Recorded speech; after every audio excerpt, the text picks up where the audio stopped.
Good day, everybody. Matt here, enjoying 35 Celsius, 1001% humidity.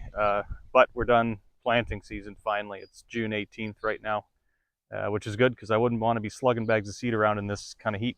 It's supposed to stick around all week, so that should be super fun. Anyway, my little potato project, they're actually up and out of the ground. It's alive, as Gene Wilder said. And to take a quick opportunity to cover a subject that really matters to the whole famine story and why it happened, and that's what the Irish agricultural landscape itself looked like. It was characterized by extreme subdivision.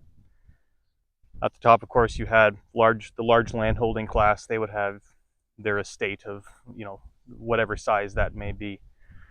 Below them, you'd have people that would lease out maybe several hundred acres or some hundreds of acres. And after that, you had a descending tier of farmer tenant, eventually culminating in a class of people who were renting 1 acre, maybe 2. A large farmer would have been considered someone that had 50 acres or something like that.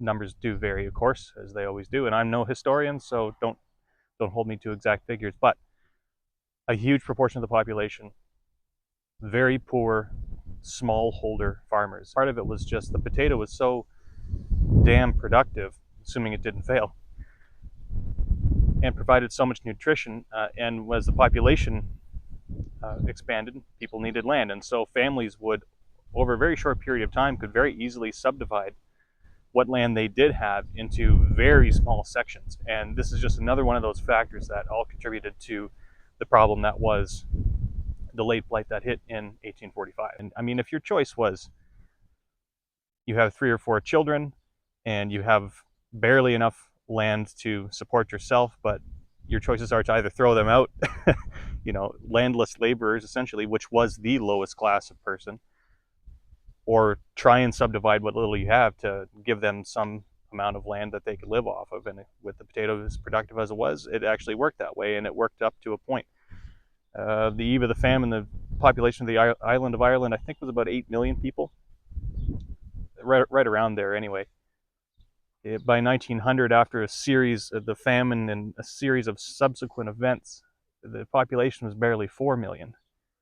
And to my knowledge, it's still, even if you combine the Republic of Ireland and Northern Ireland, it's still not up to 8 million. It has not recovered from almost 2 centuries ago, which is pretty crazy to think. Communities literally disappeared, right? So unless you were in part of the country where high in the uplands or there was an abundance of rock, I'm thinking the Burn and County Clare, or some of the western counties.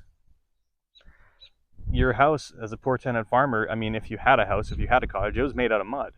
And communities that had to leave, their houses eventually disappeared too, with the wind and the rain and the weathering. They're gone. The ones I have seen, or that anyone can see still, are those the remnants of these stone houses up in the western counties, up in the uplands. And they're they're places that are heavy with memory, shall we say. So once again, not exactly the cheeriest of subjects, notes to end on, but hey, you know what? The potatoes are up, and we didn't accidentally, I didn't accidentally smoke them with residual herbicide, so that's good. Things are pretty good. We'll talk to you again.